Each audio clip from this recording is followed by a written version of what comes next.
हरे कृष्णा, राधे राधे। एक माँ के हृदय की करुण पुकार, उन्मादनी यशोदा। प्रसंग है दधी। अरे बिलोने की क्या आवश्यकता है, क्यों तुम सब इतना श्रम करती हो। ऐसे ही दे दो ना इन कुत्तों, बिल्लियों और बंदरों को। मैया कभी तो उत्साह में स्वयं दधी मंथन करती है और कभी सेविकाओं का दधी मंथन भी इसे सहन नहीं होता है। किसके लिए माखन निकालना है। अब कौन नवनीत भोजी बैठा है यहाँ। आपके कुमार आवेंगे। सेविकाएं भी तो इसी आशा पर सवेरे कार्य व्यस्त होने का उत्साह अपने में पाती हैं। वह आज आवेगा, किसने तुमसे कहा।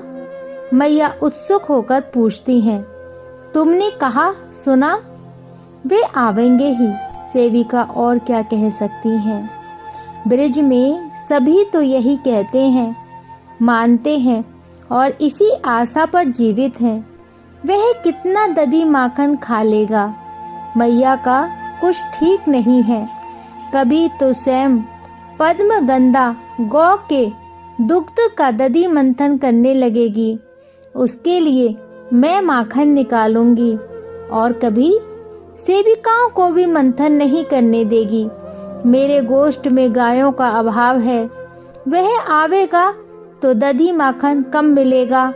बांट दो, फेंक दो, नहीं चाहिए मुझे नवनीत। कृपण मत बनो। जो पशु पक्षी चाहते हो सबको दधी खाने दो। इसी दधी के लिए मैंने अपने लाल को बांध दिया था। मैया कब आवेश में भांड उठाकर आंगन में पटक देंगी। कोई कह नहीं सकता ये अब आगे दधी बांड। नीलमणि ने एक भांड फोड़ दिया तो मेरे सिर भूत चढ़ बैठा था। मैं साटिका लेकर उसके पीछे दौड़ी थी।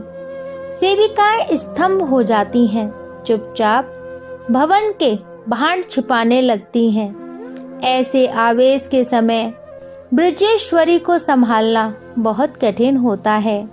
वे जो भी भांड पावेंगी उठाकर पटकती जाएंगी।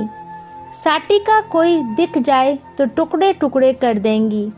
ये कर इनसे मैंने अपने नीलमणि पर साटिका उठाई। मैया का रोष किसी क्षण अपने करों पर उतर सकता है। मैं इन्हें भस्म बना डालूंगी। मुझे मत रोक। पकड़ने वाली सेविका हो या गोपी, मैया उसकी सुनना नहीं चाहती। ये अधम कर रहने योग्य नहीं है। तू इनका स्पर्श मत कर। इनको छूकर तू भी अपवित्र हो जाएगी। दासियां दौड़कर श्री ब्रजराज को समाचार देंगी। वही ऐसे आवेश में इस अपनी अर्धांगिनी को संभाल पाते हैं। मेहर, तुम यह क्या करने बैठी हो। मेरा या तुम्हारा शरीर अब अपना रहा है।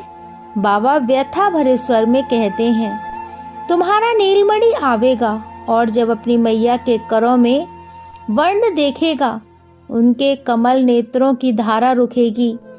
तुम उसको उठाकर अंक में कैसे लोगी। तुम अपने कर से उसके मुख में नवनीत नहीं दोगी तो वह भूखा नहीं रहेगा। मेरे स्वामी, मेरे देवता। मैया पदों पर सिर रखकर फूट फूट कर रोएगी। इसे रो लेने दिया जाए। इसके अतिरिक्त इसके उग्र आवेश की शांति का कोई अन्य उपाय नहीं है। उसने तुम्हारे बहुत भांड फोड़े, बहुत दधी खामा लुटाया। तुम दया करके दधी सहित भांड ले जाओ। मैया चाहें जिस गोपी के पैर पकड़ लेती हैं। मेरे नीलमणि को ऋण मुक्त कर दो। मना मत करो, ले जाओ मुझ पर कृपया करके। लगता है कि हृदय टुकड़े टुकड़े हो जाएंगे। गोपी मूर्छित होकर गिर पड़े तो आश्चर्य नहीं। वह चित्कार करेगी, ब्रजेश्वरी आप इतनी निष्ठुर मत बनो, मेरा वध कर दो। किंतु यह मत कहो, मत सुनाओ यह सब। हाय कितनी मूर्ख हूँ मैं। इतनी कातर चित्कार की मैया चौंक पड़ती हैं। पकड़े नहीं तो वही पटक कर सिर फोड़ लें अपना। नीलमणि हमारा नहीं है। जेठानियाँ, देवरानियाँ, दूसरी भी अनेक हैं जो क्रोध और रुदन के साथ बोलती हैं।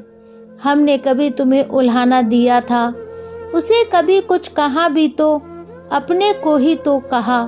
तुम कहती हो कि वह हमारे डांटने से, हमारे उल्हानों से ब्रिज छोड़कर गया। मैया बहुत शीघ्र पैर पकड़कर क्षमा मांगने लगेंगी। किसी के लिए इससे निष्ठुर बात क्या होगी कि श्याम के दधी लुटाने चर्चा उससे की जाए। मैया इसे समझती हैं, किंतु उन्माद में यह भूल भी तो हो जाती है। एक माँ के हृदय की करुण पुकार। उन्मादनी यशोदा। हरे कृष्णा। राधे राधे।